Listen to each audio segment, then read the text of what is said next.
Hello, welcome back to my blog. This is number 77, airing my dirty laundry.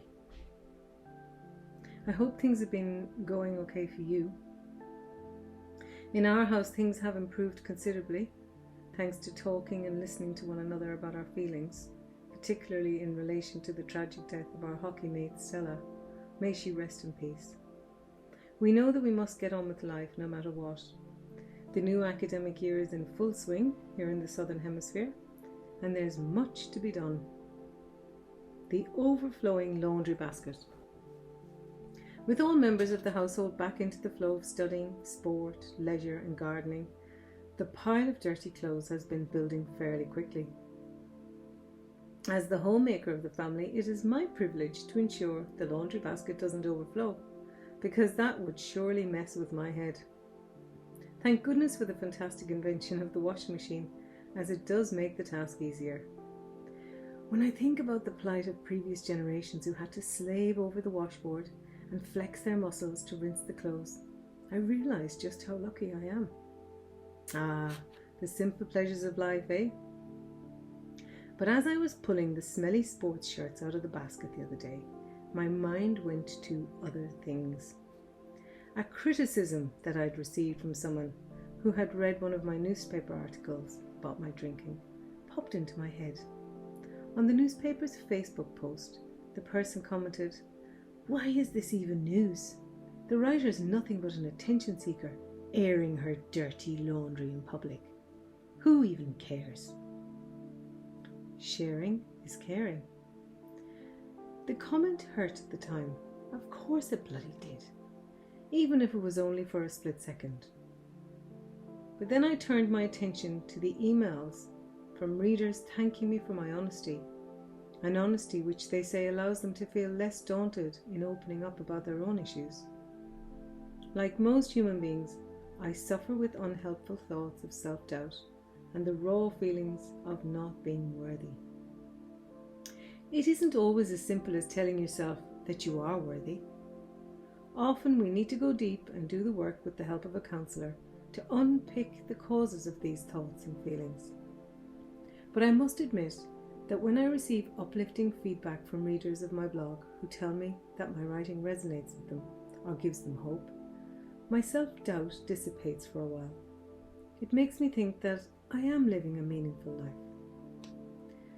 I find it empowering to know that in sharing my story of how I used alcohol as a coping mechanism, I am helping remove some of the fear others have of facing their own unhealthy coping behaviours. While external validation and approval is helpful in the moment, it isn't the long-term solution. The work of unpicking the deep-rooted causes of my self-doubt and learning to accept my own worthiness is ongoing and is made easier with the help of my counsellor. Shame and stigma in dirty laundry. It's interesting, isn't it, how we all generate dirty laundry. It's a part of life, unless you live in a nudist colony, yet we hide it away from the world.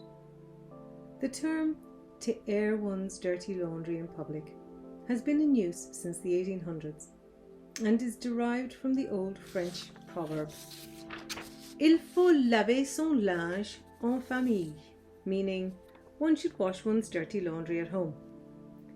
Today it is used as a metaphor for not sharing things that might cause shame or embarrassment. How many people do you know who would never dream of telling others truthfully how they're feeling? What about people who wouldn't dare speak to a counsellor even though it's evident that they would really benefit from getting stuff off of their chests? Why do you think they pretend that everything is rosy in their garden instead of opening up about their struggles? My own experiences have shown me that people are afraid to speak honestly because of the shame and stigma associated with not coping. It's as though we are expected to be stoic, to hide our emotions and just pull our socks up and be bloomin' grateful for everything we have. This makes it way harder to open up.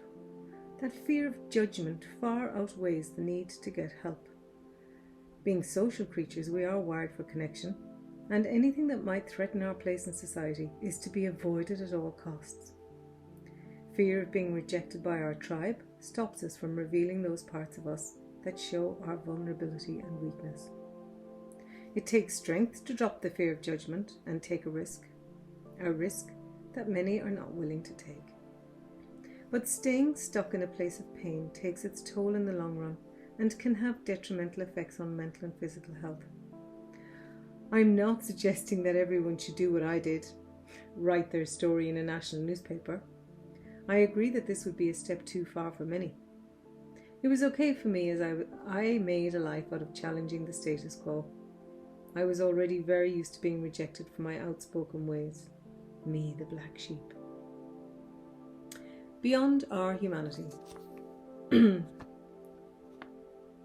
So apart from the people who happily live life in the nude, we all have dirty laundry.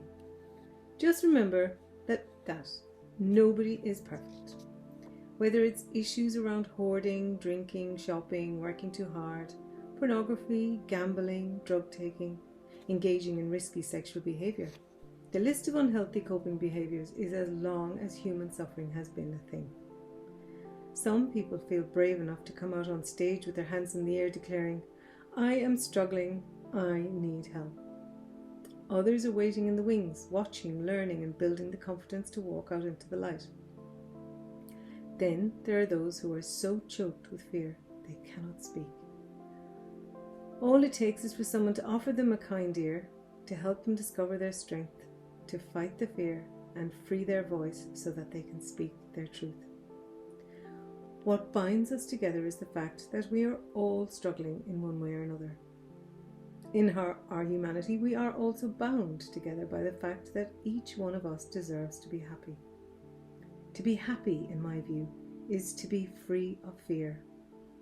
Your fear and my own.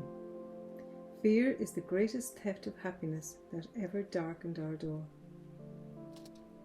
Light and breezy.